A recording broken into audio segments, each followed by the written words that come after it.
मैंने आपको रेफरेंस दिया है, इसी किताब में लिखा है 11 मार्च 1689 ईस्वी को छत्रपति संभाजी महाराज की ब्राह्मणों ने मनु स्मृति के नियमानुसार नाक, कान और चमड़ी उधेड़ते हुए हत्या कर दी थी और उसके बाद उसके सर को भाले बांस में नुकीला बना हुआ औजार में लटकाकर ब्राह्मणों ने अपने गांव में जुलूस निकालकर व शक्कर बांटकर खुशी मनाया था। आगे वो लिखते हैं, मृतक संभाजी के सर को भाले पर लटकाकर ब्राह्मणों ने यह संदेश दिया था कि आज से कोई भी स्वराज हेतु आंदोलन करेगा तो उसका भी हश्र संभाजी के जैसा ही किया जाएगा। इसे आज भी सांकेतिक रूप से ब्राह्मणों द्वारा एक बांस या भाले में सर के जैसा प्रतीकात्मक रूप से लोटा को उल्टा करके लटकाया जाता है और उसके साथ में बांस के सहारे महिलाओं का साड़ी ब्लाउज भी बांधा जाता है। आगे लेखक लिखते हैं कि इस परंपरा पर ब्राह्मणों की ऐसी मान्यता है कि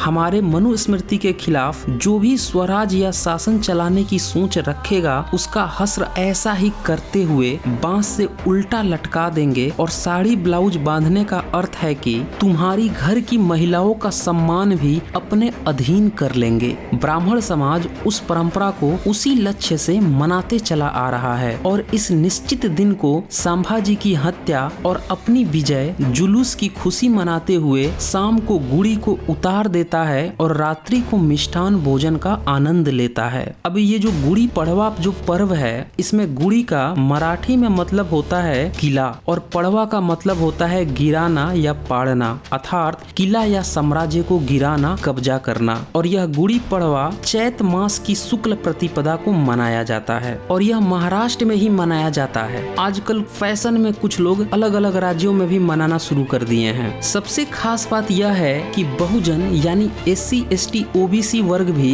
इस ब्राह्मणवादी फटके में फंसकर वह भी मनाना चालू कर दिया है। उसे पता ही नहीं है कि वह अपने ही महापुरुष की, वह महापुरुष जो उसे ही जगाने का प्रयास कर रहा था, उसके स्वराज के लिए काम कर रहा था, उसकी बहुत ही बेरहमी से हत्या कर उसके जश्न मनाने का यह दिन है ब्राह्मणों द्वारा। और हम लोग इस कदर कायर बन गए हैं कि अपने ही साम्राज्य गिराए जाने का, अपने ही महापुरुष के मारे जाने का जश्न मना रहे हैं पर्व और त्योहार के नाम पर। अब सवाल